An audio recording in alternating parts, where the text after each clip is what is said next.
Greetings, all. It's Dr. Bankhead at the Struggle in Thinking Out Loud, and this is part two of From Victimhood to Victory. So I left off roughly my childhood, my adolescence, my teenage years. Uh, there was not a great deal of interaction between me and my dad, although we were all in the same home. We pretty much were like two ships passing in the night, I guess you would say. Me distancing myself from him because I'm always walking on eggshells for whatever might set him off. And my mom because, well, what I didn't express in the earlier video, she was turning me into him. One of the instances which I allowed myself to recollect was I was around the age of 6, I'll say. And I used to like to read the Bible, and I used to like to wear my mother's reading glasses. And my mom said she didn't want me wearing her reading glasses because it might affect my eyesight. So I didn't bother her reading glasses anymore. I left them alone. Well, one morning when I went down for breakfast, my mom said, "I thought I asked you not to bother with my reading glasses." And I said, "I haven't seen your reading glasses." And my father said, "I haven't had her reading glasses, and she hasn't had her reading glasses, and that leaves you. And I'm going to take you in the basement, and I'm going to teach you how not to lie."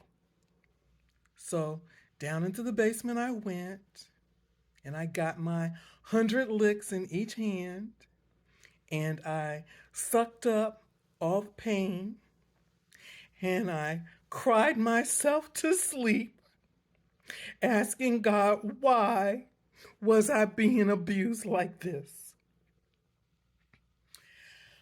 Whew. Anyway,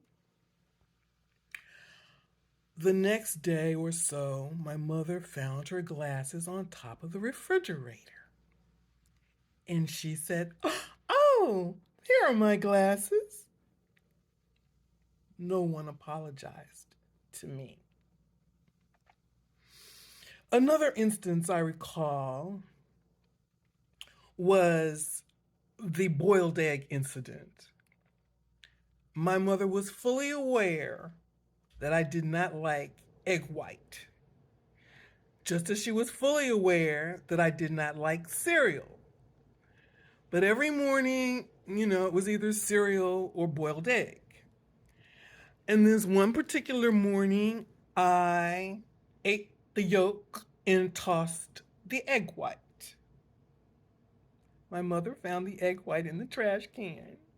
And when my dad came home from work, she told him immediately that I had thrown the egg white into the trash can, and down into the basement I went to get beat for throwing away egg whites that my mother knew I didn't like to eat. And once again, I was crying out to God, why am I being abused like this? I mean, 100 hard lashes in the palm of your hand. You can't cry. You can't express your emotions at all. No one seems to care about your feelings, all over egg white. Like I said, children doing children's things. Anyway, as a teenager, I was not allowed to go to any parties because I had to have a written invitation to go to the party. That was my mother's rule. Even though I protested and told her no one was giving written invitations these days, she wasn't having anything to do with that. So I was not allowed to go to any parties. However, When I got in high school, I was involved with the arts. I was involved in drama. I was involved in the music clubs. I was actually involved in quite a few clubs, anything to avoid going home. I think you can understand.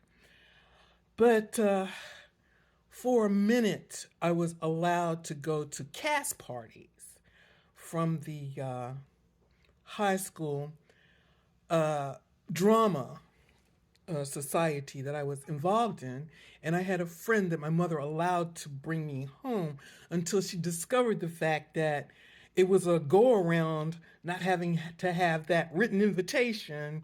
And then she decided that my friend could no longer bring me home and that she would pick me up herself. And so that was the end of my socialization during high school. I actually had free tickets to both proms, the junior prom and the senior prom, but I had no date.